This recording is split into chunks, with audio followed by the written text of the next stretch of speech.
It's the case everyone's talking about. NFL player Tyreek Hill gets arrested on the side of the road. We got a lot of legal analysis and some thoughts for you. Stay tuned. This is attorney Andy Marcantel and attorney Marc J. Victor. We're the partners of the Attorneys for Freedom law firm here today to talk about a very high-profile case. How you doing today, Marc? I'm excited to talk about this one. You know, we're always talking self-defense, and I love self-defense, Second Amendment stuff, but I also love Fourth Amendment, and we don't have as much occasion to talk about the Fourth Amendment, which I'll just remind people, among other things, protects you against unreasonable searches and seizures. And that's what we're going to be talking about today, how to deal with a traffic stop. This is something that really applies to everybody who drives, and so there's going to be a lot of useful information in this video. Yeah, to be clear, as criminal defense attorneys who have done many different types of cases, we talk about the Fourth Amendment all the time in a lot of different types of cases. But you're right, in self-defense cases, we're more looking at justification statutes and things of that nature. But the Fourth Amendment is somewhere that criminal defense attorneys spend a lot of time dealing with, and it's certainly relevant to this case. So I'm also looking forward to jumping in, even though, I mean, it's a relatively short video, and what happened here seems pretty straightforward.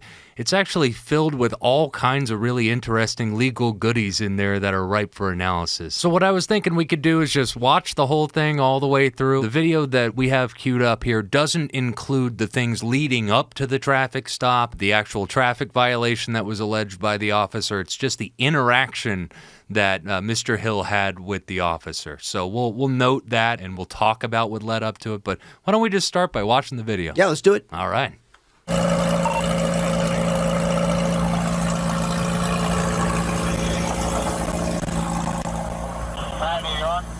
Why don't you have your seatbelt on? Why don't you have your seatbelt on? Like what? Why do you have it up?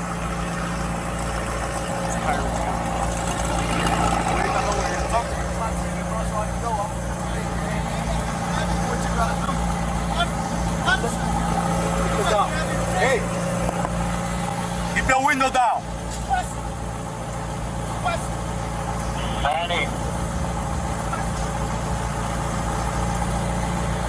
Hey! Keep your window down. Keep your window down, I'm gonna get you out of the car. As a matter of fact, get out of the car. Give me that. Get out of the car. Give me that. We'll break that freaking window. Get out of the car. Get out of the car right now. We're not playing this game. Get out. Get out. Get out. Get out. Get out. Get out. Get out. What part of that don't you understand? Hey, Drew, I'm getting arrested, Drew. I'm getting arrested. I'm getting arrested, Drew. I'm getting out, bro. Damn, twin. When we tell you to do something, you do it. You understand? I'm getting out, You understand? Not what you want, but what we tell you. You're a little fucking confused. I'm getting out, bro. Too late. Chill, Too late. All right, bro, take me to jail, bro. Do what you gotta do, bro. We are. We will. Good, bro. It is good. Hey, Drew, hey. Don't worry about it. I hung up the phone. You stop crying. Bro, y'all, Don't move. good. Bro, you beating on my window like you crazy. Just set him up. Why y'all beating on my window like y'all crazy for? Damn,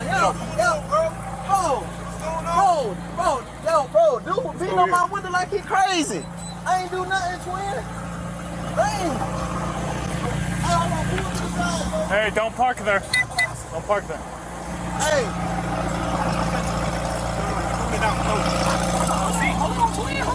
Hold on, bro. I just had surgery on my knee. I just had surgery on my knee, bro. I just had surgery on my knee, bro. I just heard you in your ears when we told you to put your window down. Chill, bro. Hey, Joe New, bro. Back up. Hey, call Drew. Hey, call Drew. Call Drew, bro. Call Drew. Hey,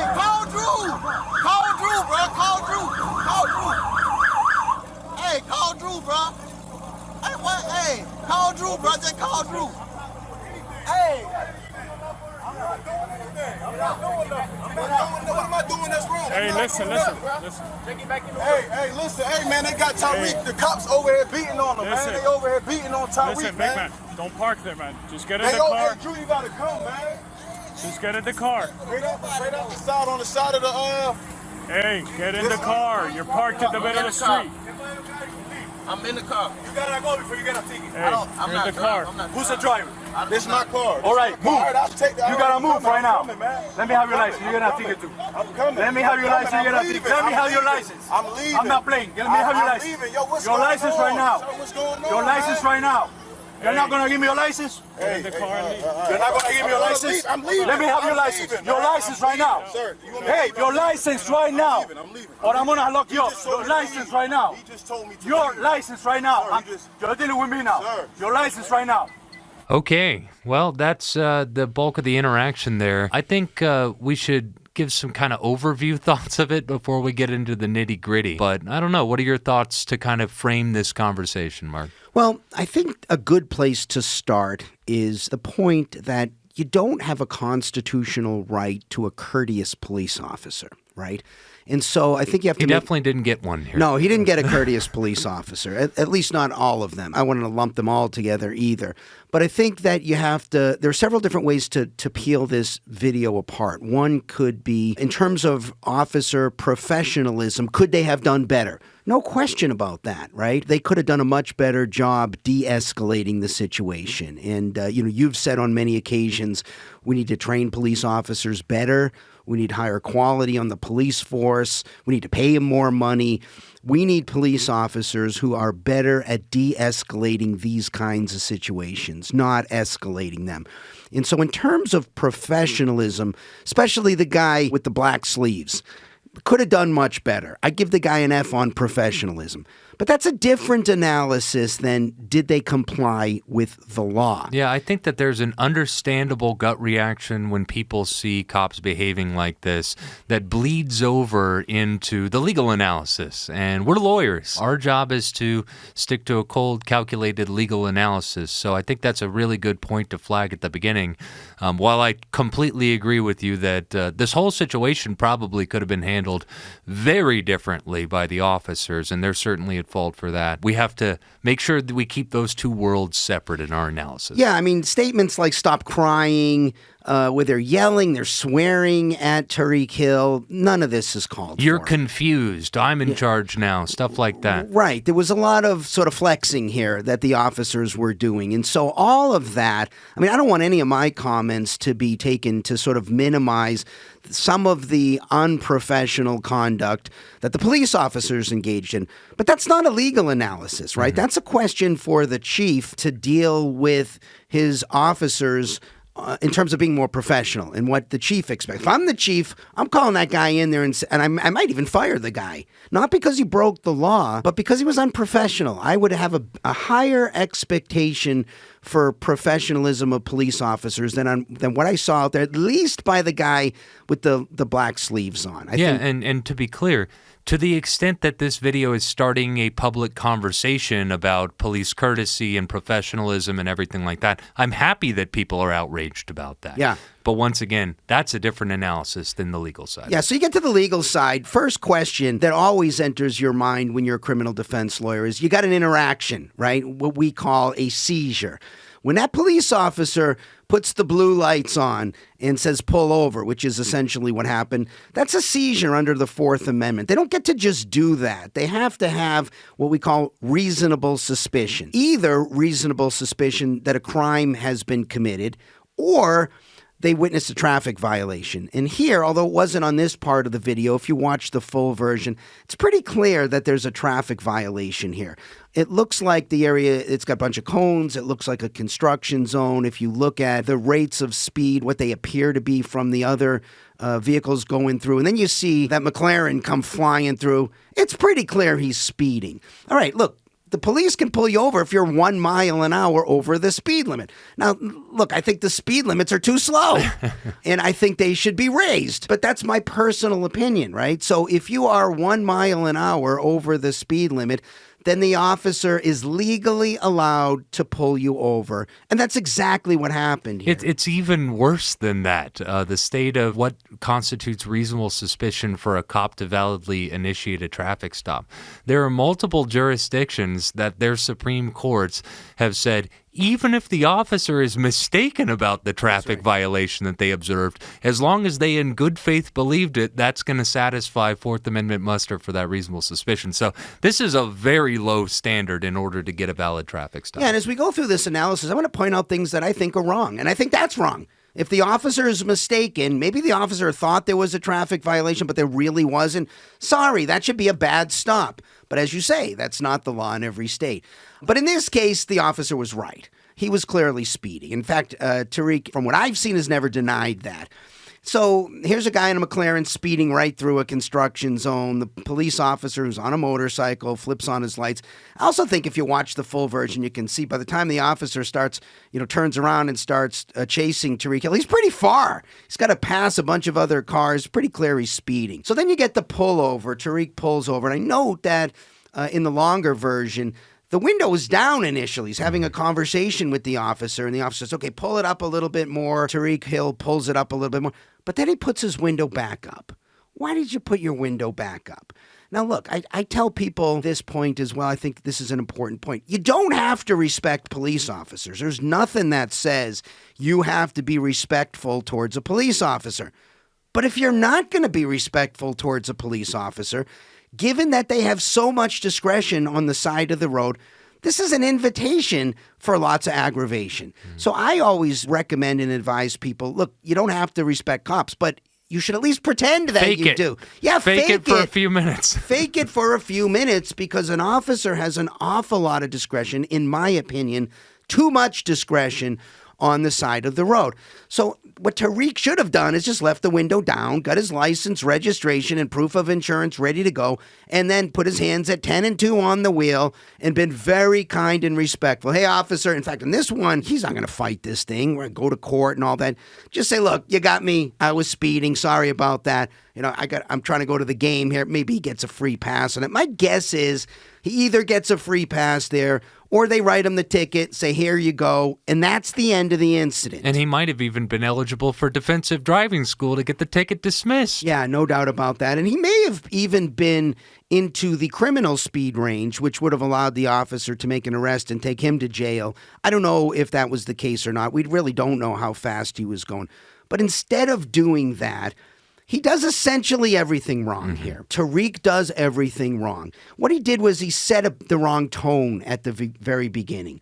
The officer, from what I could see in that video, gave a very ordinary knock on the window. It was not a pounding on the window. I saw nothing inappropriate in the way that police officer knocked on Tyreek Hill's window. So when he says, they were beating on my window like they're crazy, you disagree with that analysis? That's a bunch of BS, in my opinion.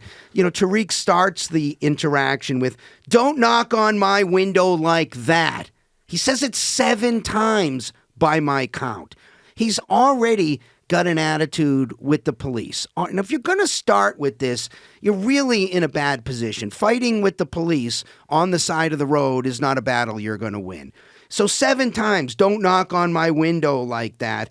And then he, of course, refuses. He rolls the window up. The officer tells him, leave the window down. And then he puts it right up, and then he refuses to lower it again. Now, look, there's nothing in the law that I could find in Florida or anything I'm aware of in any other state that says you have to put the window down. So you don't have to put the window down. And some people will want to play games here. Some people will want to put the window down a couple of inches and then pass through a license registration. You can play that game if you want. I've seen videos on YouTube where people are like, watch this, I'm going to get through Border Patrol or I'm going to get through a DUI stop without ever rolling my window. And they'll put like a written statement, I don't consent to any searches and anything like that. They'll hold their license up against the window. It works sometimes, but a lot of times those people get aggravation. Most of the time, in my opinion. So notwithstanding the fact that you don't have to put your window down, you got to remember something. I think this is a big point that people do not understand, and it's, in my opinion, a wrong legal point. Back in a famous case called Pennsylvania versus Mims, the United States Supreme Court decided that even at an ordinary traffic stop, if you got a traffic stop for any reason, no matter how minor, the officer has an absolute right to order the driver out of the vehicle. Okay, so think about this for a second. You don't have to roll down your window. You don't have to be courteous. But if you want to play games with that officer's just going to say, you know what, get out of the car. And then later on, that case, Pennsylvania v. Mims, was extended in Maryland versus Wilson, which came later. And in Maryland versus Wilson, they said the same idea. During a traffic stop, the officer has a right in all of them, and every one of them, without any further cause or suspicion, to order that driver out.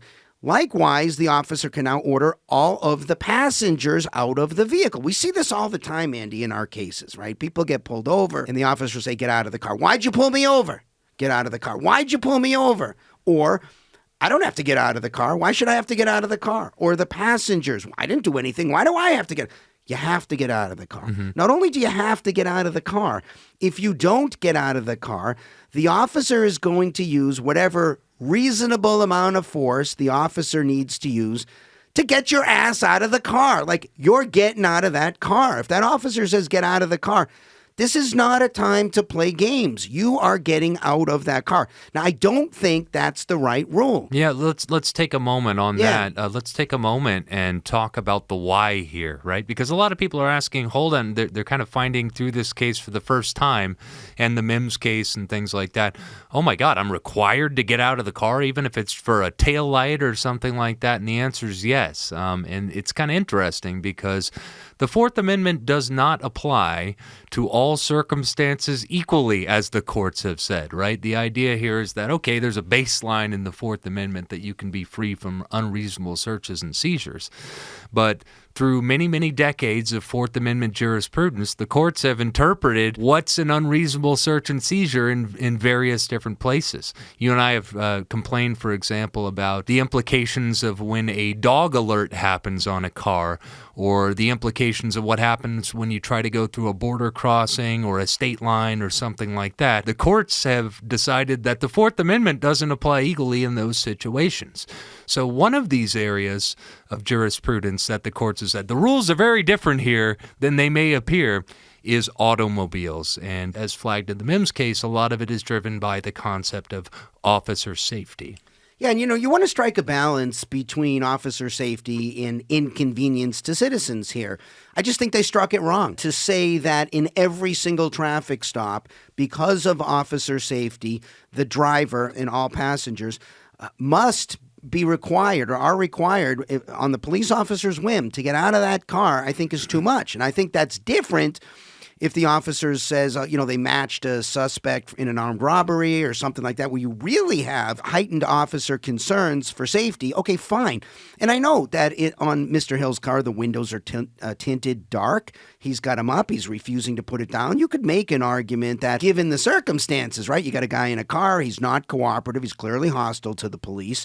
And he won't put the windows down. The windows are tinted. You can't see what's going on inside. It seems there are maybe multiple people inside. There could be an argument for officer safety. So he really brought this on himself by all of the things. And, even if you listen carefully, it sounds like when the officer first says, okay, you don't want to put down the window, get out of the car. He says, I don't have to get out of the car. Right. Yeah, you do. Yeah. Sorry. I mean, again, look, I don't want to be misunderstood here. It's not intuitive to a lot of people. Right. So I don't want to beat him up too much for that statement, right? It's not intuitive. Why? It was speeding. Why on earth do I have to get out in the car? Also, and here's another qualm that I have with the law in this particular area, which is that, a lot of people are saying, okay, well, there's this officer safety exception where the cop can remove you and your passengers from the vehicle. What was it? The cop should have to demonstrate what the safety concern was. He was sitting in his car. He was talking to him. Yeah, he didn't roll the window down. And yeah, he was playing those games that we recommend people avoid. But how is there possibly an argument that he is posing a threat sitting in his seat? So Mims says they don't have to give you a reason. They don't have to demonstrate it. They get to order you right out of the car. And how many times have we seen this particular rule in sort of the intuitive understanding of people, which is, I don't have to get out of the car. Why? This is stupid. I'm pulled over for speeding or something like that. How many times have we seen this particular rule blow up into something similar to this or much worse on the side of the road? And for people of all colors of skin tone, right? This is not a problem that is unique to any particular skin tone. Yeah, maybe we should say something about that because this, like everything nowadays, is getting racialized. Look, I've only got 30-plus years doing this, and I don't know how many traffic stops you and I together have been involved in. Thousands. And I can assure everybody from a seasoned criminal defense attorney's perspective who has analyzed thousands of similar situations like this person's getting treated exactly the same if they have a different skin tone. And if you need evidence of that, you should look at the Johnny Wheatcroft case, which is a recent civil rights case that our law firm handled involving a traffic stop where our client was ordered to get out of the car and initially refused, and holy cow, did they beat him up really, really bad and act completely inappropriately. He was a white guy. Yeah, and we sued the police in that case. And so I think it's worth saying, and I think the people who regularly watch our videos know we try to call balls and strikes here. And so we're trying to be fair to both sides. But yeah, this did not look like a racially motivated incident to me at all. I think he got treated exactly the way anybody who had this kind of an attitude, right? He also says, don't tell me what to do. At least it sounded like that to me in the video. If you're going to bring that kind of attitude to a traffic stop, you gotta expect that with most police officers, this is an invitation to kind of ramp it up. So he doesn't get out of the car right away. So they do exactly what they're authorized to do. And if he had locked the door, they would have broken the window. Like, he's coming out of that car. In fact, you hear the officer saying that, like, if we got to break the window, we'll break the window. We've seen this before on many occasions. If they tell you to get out of the car, you better get out of the car. Not on your time frame either, on their time frame, which means right now. That's just, again, I don't agree with all of this. I think the police have too much authority on the side of the road. I think the Mims case was wrongfully decided, and I think it's created a lot of aggravation in our society. And I think this is ultimately is the reason why people like Tyreek Hill have sort of a chip on their shoulder in an attitude when they get pulled over by the police, because they feel like, I'm going to be treated unfairly. I've seen these other stops. People will still watch this video and say there's no reason for the officer to order him out of the car. Maybe they're right. I tend to agree with them here. But he has that authority. And so, again, I think we've made the point that I think that's a mistake in the law. I think if the officer can articulate some basis upon which he has some suspicion that the person is dangerous, fine, which may or may not have been the case here, given the way Tyreek Hill was acting. But just a blanket rule that says automatically you get to order the driver and everyone else out of the car, no matter what, every single time. You don't have to tell them at that point what the purpose of the traffic stop is or anything.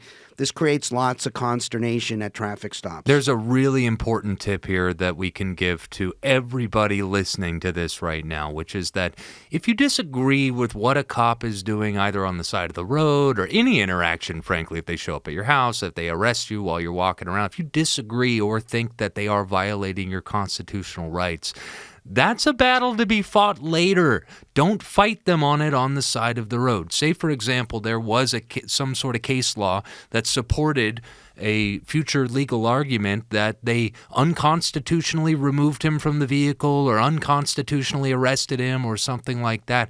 That is an argument for your future defense attorney. You don't fight that battle on the side of the road because, at best, you're going to get roughed up like this, but at worst, you may sabotage your own future defense and deprive your lawyer from arguing that later on. So don't fight the cops on this stuff. Let your attorney do it later. It's a super important point. I hope everybody listening to this takes that point to heart. Like, we can always fight it later in the courtroom. And we've been very successful doing so when our clients have complied, but they were unconstitutionally arrested or searched or detained or something like that. This could be a big win for you in your case because we may even have something up to and including suppression of evidence, motion to dismiss, motion for sanctions, maybe a civil rights suit. There's all kinds of stuff that could be there. You let us fight that battle down the road. You're not going to win or improve your circumstances down the road by fighting on the side of the road like this. Yeah, now, while Mims says they can get the driver out of the car, no problem, doesn't say they automatically get to stick you in handcuffs. And if there's anything that I think the police may have done wrong here. Legally. Yeah, legally speaking. Again, professionalism, there's lots to critique. We got critiques, right? Yeah, lots to critique on professionalism here, at least to some of the officers. Again, I don't want to broad brush all of them either. We need to stop doing this. Thank you for saying that. Yeah, we need to stop broad brushing groups of people and consider people as individuals. And so certainly one or maybe more of those officers definitely could have been more professional. But putting him in handcuffs, that's a little bit more of a gray area to me. Was it an arrest? Courts might not consider that an arrest, right? They might say, look, the officer's case is going to be, when asked, why'd you put him in handcuffs? Well, because, he wasn't cooperative and we didn't know if there was going to be a problem and it was for our safety and we put him in handcuffs. I don't know. If I'm a civil rights lawyer, I might look at that and say, that was too much force to put him in handcuffs. Yes, you get to bring him to the side of the road. Yes, you can order him to sit down on the side of the road.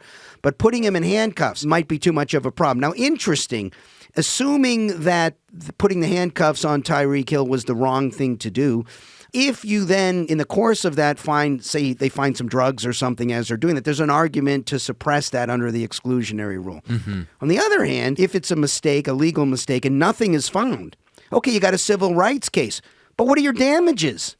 There's not any damages in this case. This isn't the kind of case where you're going to go to a civil rights lawyer and say, I was wrongfully put in handcuffs and I want to sue because my rights were violated. The civil rights lawyer is going to say, what are the damages? There's no damages here. You were put in cuffs for, 5, 10, 15 minutes, 20 minutes. What's that worth? Not very much. Right. And so there's essentially... Unless there's some sort of an injury, like I have seen cases where people lose circulation and do experience damages from handcuffs too tight or mishandling or something. And I was watching that part. It did not seem to me that those officers who I think were too hyped up did not seem to me like they were putting those cuffs on extra tight. It seemed to me, yes, I saw the knee on the hand to keep his hand there, but very likely that's the way he was trained to do it. It didn't look like they were roughing him up as they were putting the cuffs on. They have a right to put the cuffs on a certain way. But that might have been a legal mistake, but it might be one without a remedy, which is why I have said in my critique of the exclusionary rule, I think we should have damages for these kinds of things and maybe statutory damages. If you put somebody in handcuffs and you had no right to do that, there should be a remedy. There should be some amount of money that's paid for that.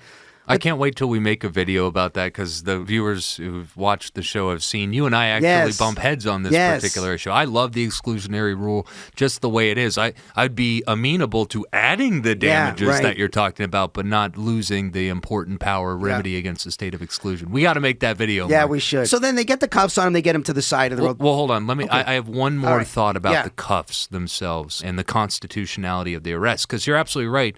Mims does not say because they get to take you out of the car, they then automatically get to put cuffs on you. But something I couldn't quite tell from the video, it's not clear to me, and maybe it's something that the officer will try to justify putting the cuffs on with, which is if he resists the detention at that point, right? You can see them kind of playing with his hands, and you can't really tell if he's pulling away or something like that. If he is pulling away or preventing them just from... stiffening up even. Right. Passive resistance, they call that.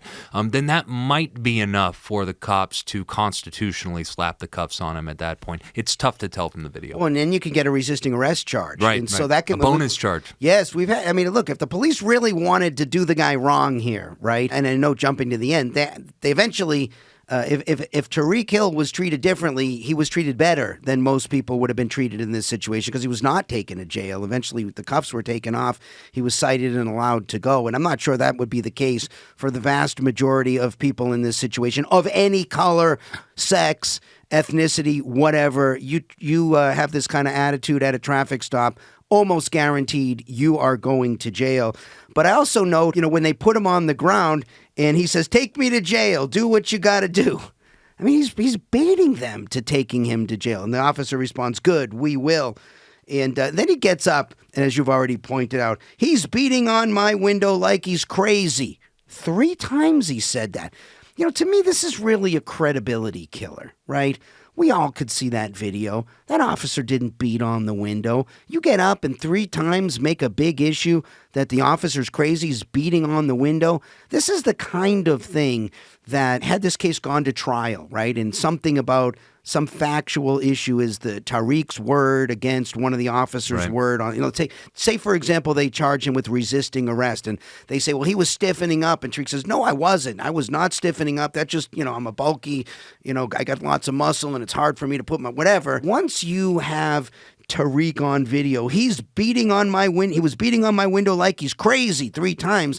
The prosecutor is going to show that brief knocking on the window and say, this guy's a liar. You can't believe anything he says, so don't believe him when he says he wasn't stiffening his arms up. So why you got to be very careful what you say. Tyreek didn't follow rule number 1, which is just shut up. When you're interacting with the cops, to the extent that you can, you just got to shut up. Even spontaneous statements like this can end up hurting you in your case, because that is definitely going to be brought in as impeachment evidence on cross-examination. And as you say, if there is any issue of fact whatsoever, if this case were to go to trial, where Tyreek needs to be believed by the jury, the prosecutor is going to be excited for that, because they're going to bring that in, those statements, which are obviously not true, on cross. Yeah, and continuing on with sort of exaggerations and credibility problems, they get him to the side of the road, they tell him to sit down. And it seems pretty clear to me, although the video's not perfect, you can't hear everything, seems pretty clear to me that Tyreek Hill is not wanting to sit down right away when they tell him to sit down. And of course, that officer comes up from behind, grabs him, doesn't put him in a chokehold, but grabs him and kind of forces him to the ground. Was he a little too aggressive there? Maybe, maybe not. But Tyreek Hill was not following instructions. But then he comes out with, I just had surgery, my knee's got all these problems. Maybe, but you're heading to an NFL football game in a couple of hours where, guys who are 300 plus pounds are going to do their best to smash you to the ground. The argument that you can't sit down properly because you just had surgery on your knee or something seems another area where, a prosecutor would look at it and say, this guy is full of BS right now. He's making excuses. Yeah, this definitely would make him look, I think, to the average juror like he is going out of his way to try to look like a victim. He's trying to create a narrative right now that he's being victimized and that they're beating on his window and that they're victimizing. He's just kind of helpless and wounded and everything like that, and these mean cops are just doing this thing. So all this stuff is going to be brought in to kill his credibility on cross-examination should this case go to trial. Speaking of presenting a false narrative, in the video you get to see one of his teammates, which I think is Jonnu Smith, who pulls up. The officer says, don't park here, don't park here. And he parks there anyways in his Rolls Royce SUV, opens his door, and he's on the phone. And then after Tyreek is already on the ground in handcuffs, he's sitting on the ground now. He says, the cops are over there beating on Tyreek. They're beating on Tyreek twice. Beating on Tyreek? Really? I mean, again, this is one of those credibility things where you're spinning up a false narrative. The officers were not beating on Tyreek. Could they have more gently escorted him to the ground? I think so, for sure. But were they beating on him? No, they were not beating on him. I also watched a video from Tyreek's agent, the person I think he was talking about in the video. He says, call Drew, call Drew, call Drew. He's speaking about his agent, Drew Rosenhaus. I watched his interview. He said the police kicked him and hit him and put him in a chokehold. And this merits litigation. It was outrageous conduct. It was a beating, and the officers should suffer discipline or be fired. Really? Put him in a chokehold? They were beating him and kicking him? I didn't see any of that on. Look, I'm not saying this stuff doesn't happen. Sometimes it does. I'm not saying there aren't racists who are police officers. There are some people in the police department who are racist against any group, right? There are people who don't like black people. There are people who don't like white people. There are people who don't like gay people. So I'm not saying there is no racism in the system. This wasn't a case of that. Yeah, it's one of those situations where you cry racism or try to create a problem where there isn't one, where it really just hurts everybody. It hurts the victims of actual racism when you try to create a narrative like this. And kind of a troubling thought here, Mark, is what if there weren't any body cameras activated? We've done a lot of video analysis of cases where the body camera either completely helps the officer or completely hurts the officer. My guess is these officers are very glad that there was body camera rolling in this case, especially given the political environment right now, the social environment right now, how sensitive people are to accusations of race-based police targeting and things like that. Given that this was the narrative that several people involved were trying to spin from the very beginning, it's a little troubling to think about if there were no video here to show what actually happened, what the public would believe and what the outcry would be. Yeah, I note that there was another video. It may have been CNN that I saw Tyreek Hill gets on. It was right after the incident. He says, "I was just being a black man in America." Really? Is that what this case was about? Now, later, to his credit, and I want to give him credit, he did have a press conference and said, you know what, I could have done things differently. I could have done things better. But that you would get on, given your public platform, and sort of continue to perpetuate a narrative that, at least in this case, is a false narrative, Absolutely. Right? I'm just trying to be a black man in America. Oh, really? You're driving, I think, what is a brand new McLaren. I don't know what that car is worth, but it's definitely north of $300,000. You are a multimillionaire. You got a great life. Don't give me the line about I'm just being a black man in America. I want to be fair to both sides, right? You could have been treated better. There were some things about professionalism that the cops, some of those police officers get an F on. We regularly see applied to people of all races, right? Bad cops are a human problem. They're not a black problem. That's right. This is a human problem indeed. I was the subject of police brutality at one point in my life. I was almost killed by police. I was the guy at the bottom of the pile, squeaking out with my last breath, saying, I can't breathe. I was mistreated by the police. I know exactly what that's like. In fact, maybe we'll put a link. I gave a talk. It took me 4 years before I could even speak about this incident. And I did a talk about it for the first time, and maybe we'll link that video up there. But my only point in saying that is, to the extent we have a police brutality problem, and we do to some extent, right? It applies to everybody. It applies to everybody. And I think it doesn't help to simply get out there and race bait and try to perpetuate this sort of narrative that I'm just being a black guy in America and here are the cops, who, by the way, weren't even white cops, right? They seem to be Cuban or some type of Hispanic descent, so they're in a minority group themselves. Look, we need to treat everybody the same way, no matter what color their skin is, and that's what we endeavor to do when we analyze these videos. If Tyreek Hill honestly believes that black people are being targeted by the police with violence at a higher frequency and a higher rate, he should be ashamed of himself for spinning up this narrative, because that only hurts the credibility of black people who actually are brutalized by the police. Absolutely. Shame on him for trying to spin up this narrative. Same for John Smith. I mean, to say the cops are beating on Tyreek right now is just a disgraceful thing to say, especially when you got a big microphone, right? You're an NFL superstar, and here you are, and people will just take that at face value. So on this one, I think the conclusion here is, could the police officers have acted more professionally? Some of them definitely.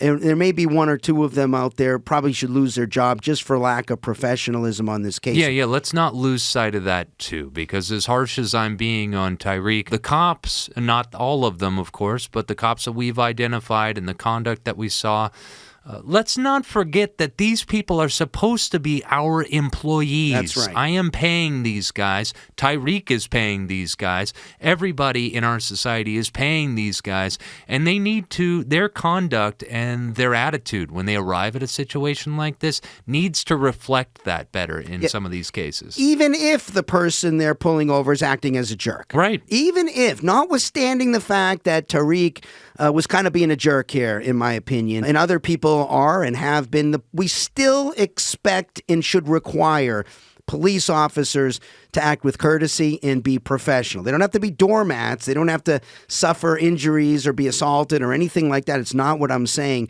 But you got to be kind and courteous when you got a badge on. And I don't expect to see swearing, stop crying, any of that stuff. You be professional no matter how the other person is acting. But if you want to have an easier time with police officers on the side of the road, there's an easy way to do this, right? When you get pulled over, especially when you're justly pulled over, as Tyreek Hill was, keep your hands at 10 and 2. Make sure you've got the license, registration, proof of insurance, accessible, ready to go.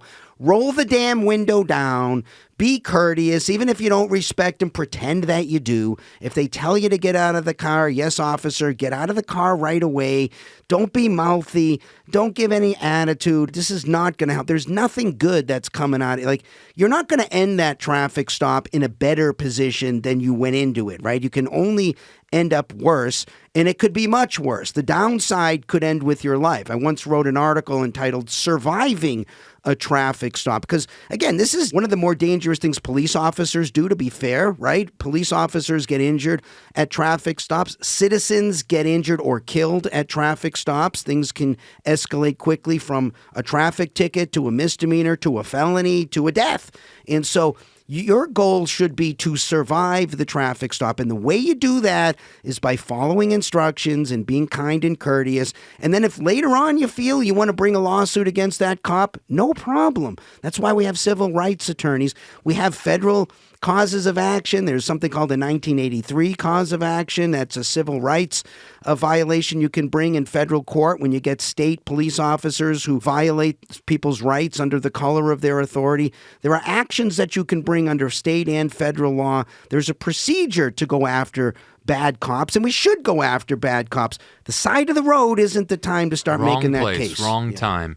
And like you said, and I agree with, good on Tyreek Hill for later at least issuing a statement that he could have behaved differently. Here's a thought, something that you will not see.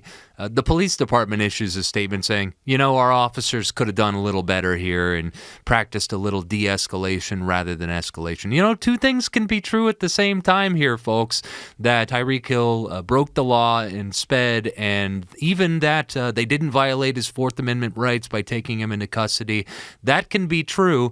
And it can also be true that the officers acted like jerks and could have, in many cases here, been much more professional. So I don't expect we'll be seeing such a statement, of course, from the police department. So anyways, there it is. That's, I think, an even-handed, fair analysis of the situation. I think that at the end of the day, they take the cuffs off Tyreek Hill and they cite him. He also didn't have a seatbelt on. I don't know if he got cited with that as well. He'll pay his ticket or he'll go to defensive driving school, and that'll be the end of that. This would be a great opportunity for Tyreek Hill to come out and make a much stronger statement about the fact that he was wrong on the side of the road in terms of the way he acted and take more responsibility. I think people would really respect that position. I'd love to see the chief come out and say we could have done better as well. This is a learning point for people, and I think traffic stops are one of those areas where lots of things can go wrong on the side of the road. I think you got to be very careful and assess that police officer. Sometimes you get officers who come up and they're fired up and they got the hand on the gun already. You got to be extra careful. And other times you get people perfectly friendly. I think the officer who initially knocked on the window was perfectly reasonable. And so it really was Tyreek Hill who ramped this thing up by setting the wrong tone at the beginning. Yep, I absolutely agree. All right, awesome. Well, good video analysis. Thanks for tuning in, everybody. We're just being a couple lawyers in America.